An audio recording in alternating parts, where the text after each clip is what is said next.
अब आपको तीन ही काम करने हैं। सोना है, खाना है और पढ़ना है। चौथा काम तो इनको रिपीट करना है।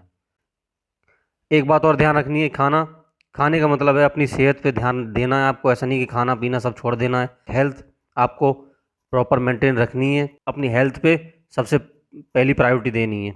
उसके बाद आपको अपनी स्लीप पे प्रायोरिटी देनी है।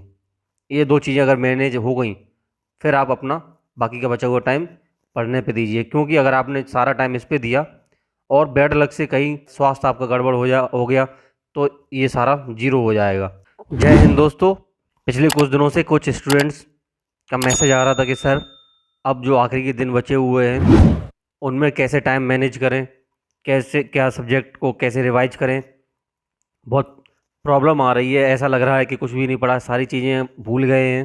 तो जिन लोगों के साथ भी ऐसा हो रहा है, कोई दिक्कत की बात नहीं है, ये नॉर्मल चीज़ है। आप जब एग्ज़ाम हॉल में बैठेंगे तो आपको सारी चीज़ें याद आ जाएंगी। बस अभी आप लोगों के पास 17-18 दिन जो शेष बचे हुए हैं, इनको आपको अच्छे से यूटिलाइज करना है। इतने दिनों में आपको ज़्यादा से ज़्यादा रिवीजन करना है। तो इतने दिनों में, इन बचे हुए दिनों में अपनी स्टडी को कैसे कंटिन्यू रखें और कैसे मैनेज करें टाइम, और कैसे कैसे सब्जेक्ट्स को मैनेज करें कि हम सारे सिलेबस को कम से कम दो दो बार मेंस से पहले अपनी आंखों के सामने से गुजार दें। तो इसी प्रॉब्लम को सॉल्व करने के लिए मैं ये वीडियो लेकर आया हूँ। इस वीडियो में मैं ये नहीं बताऊंगा कि कितने घंटे पढ़ना है, क्या स्ट्रेटजी है, वो सारी आप जानते हैं, तभी आप लोग यहाँ तक पहुँचे हैं। इसलिए अब आपको तीन ही काम करने हैं। सोना है, खाना है और पढ़ना है। ये तीन काम आपको करने हैं। स्लीप करिए, खाइए, ईट और रीड। और चौथा काम, एक काम जो है वो इनको रिपीट करना है। बस इनके अलावा आपको कोई एक्स्ट्रा काम नहीं करना है। एक बात और ध्यान रखनी है, खाने का मतलब है अपनी सेहत पे ध्यान देना है आपको। ऐसा नहीं कि खाना पीना सब छोड़ देना है। 26 तारीख जो मेंस स्टार्ट है तब, और जब तक मेंस ख़त्म नहीं हो जाता तब तक हेल्थ आपको प्रॉपर मेंटेन रखनी है। अभी मौसम भी चेंज हो रहा है, बारिश, यहाँ भी मैं वीडियो बना रहा हूँ तो बारिश हो रही है। तो बारिश में अब वायरल भी चल रहा है, ये सारी चीज़ें, इन सारी चीज़ों को ध्यान रखते हुए आपको अपनी हेल्थ पे सबसे पहली प्रायोरिटी देनी है।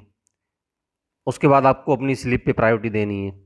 ये दो चीज़ें अगर मैनेज हो गई, फिर आप अपना बाकी का बचा हुआ टाइम पढ़ने पे दीजिए। क्योंकि अगर आपने सारा टाइम इस पे दिया और बैड लक से कहीं स्लीप पूरी ना हो पाए या खाना ढंग से मैनेज ना हो पाए, स्वास्थ्य आपका गड़बड़ हो गया तो ये सारा जीरो हो जाएगा। इसलिए पहली प्रायोरिटी इसको, दूसरी प्रायोरिटी इसको, फिर बाकी का जो भी टाइम बचेगा उसमें आपको पढ़ाई करनी है। तो आइए कैसे मैनेज करना है। मैंने आप लोगों के लिए एक चार्ट बनाया है। इस चार्ट को आप लोग अगर हो सके तो प्रिंट करा लें और अपने पढ़ते समय अपने साथ रखें डेली।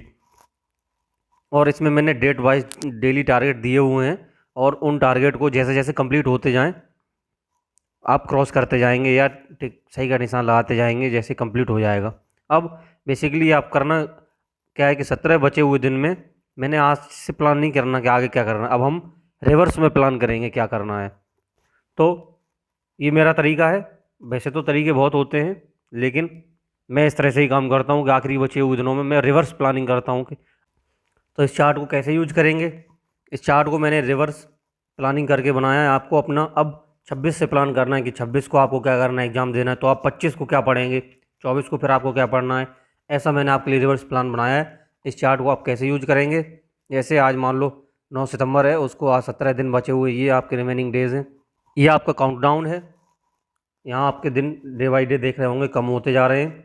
जैसे आज 9 तारीख है, तो आज जब आप पढ़ लेंगे शाम को या कल सुबह जब पढ़ रहे होंगे तो ये काट देंगे इसको,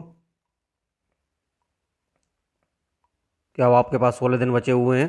फिर इधर जो आपके टारगेट दिए हुए रिवीजन हो गया, पेपर 3 हो गया, ये हो गया, ये हो गया, जो नहीं हुआ वो क्रॉस। इस तरह से आप इस चार्ट को यूज करेंगे। तो कैसे मैंने इसको रिवर्स में प्लान किया है आइए देखिए।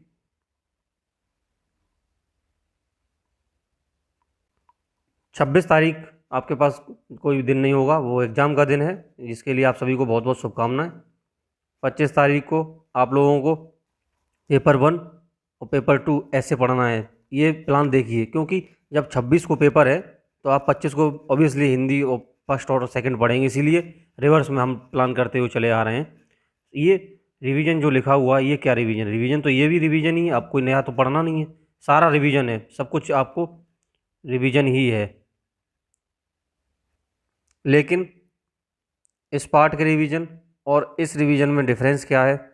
इसमें जो डिफरेंस है वो ये है कि ये रिवीजन का रिवीजन है। ये वाली जो लाइन है, इस वाली लाइन में आप रिवीजन का रिवीजन करेंगे, रिवीजन का रिवीजन आपको करना है। वो कैसे करना है? मान लो आपने, अब इसको हम बैक साइड से अपन आज की डेट से यानी 9 सितंबर से देखेंगे। जैसे आज 9 तारीख को आपने पेपर 3, पेपर 5 और हिंदी में इनको रिवाइज किया। फिर 10 तारीख को सबसे पहले उठ के आप 2 घंटे 3 घंटे में जो आपने कल पढ़ा है उसको रिवाइज करेंगे। फिर नए टॉपिक उठाएंगे अगले सब्जेक्ट के, इन सब सब्जेक्ट को पीछे जो पढ़ा है उन सबको अगले दिन रिवाइज करेंगे। ये डिफरेंस है। ये जो कल पढ़ 1 दिन 2 दिन पहले या 1 हफ्ता पहले, 1 हफ्ते में आपने जो पढ़ रखा होगा उसको सुबह उठते ही रिवाइज करना है। ये नए टॉपिक रिवाइज करने हैं, एक किसी भी पेपर के ये पेपर लिखे हुए हैं। और यहाँ पर आप देखेंगे जो एक टाइम मैंने बांटा हुआ है इवनिंग का, आप इसको एडजस्ट भी कर सकते हैं। इसलिए मैं अपने टेलीग्राम चैनल में इसको वर्ड फॉर्मेट में ही अवेलेबल करा दूंगा, जिससे आप लोग अपनी प्लानिंग के अकॉर्डिंग इसे एडिट कर लें। हिंदी आपको डेली पढ़नी है। क्यों हिंदी? क्योंकि हिंदी एक दिन में तैयार होने वाली तो है नहीं, तो हिंदी का आपको डेली रिवीजन करना है, डेली याद करना है। विलोम शब्द, मुहावरे, लोकोक्ति, हैं सारी चीज़ें याद करनी है। ऐसे ऐसे आपको डेली पढ़ना है योजना से। कहीं आर्टिकल आपने अखबार के जो ले रखे होंगे वहाँ से, प्रीवियस ईयर्स के ऐसे हैं वहाँ से, प्रीवियस ईयर्स के टॉपिक हैं उनको गूगल पे सर्च कर लीजिए, वहाँ से आपको पढ़ना है, लिखना। कुछ पॉइंट्स आप नोट्स कर सकते हैं, बहुत ज़्यादा नहीं, डेली लिखने की ज़रूरत नहीं है। पूरा पूरा ऐसे इम्पोर्टेंट पॉइंट्स अलग अलग टॉपिक पर आपको लिखने हैं। आपको जीएस के 1 से 4 तक के जो सब्जेक्ट हैं वो आपको ऐसे में बहुत ज़्यादा हेल्प करेंगे।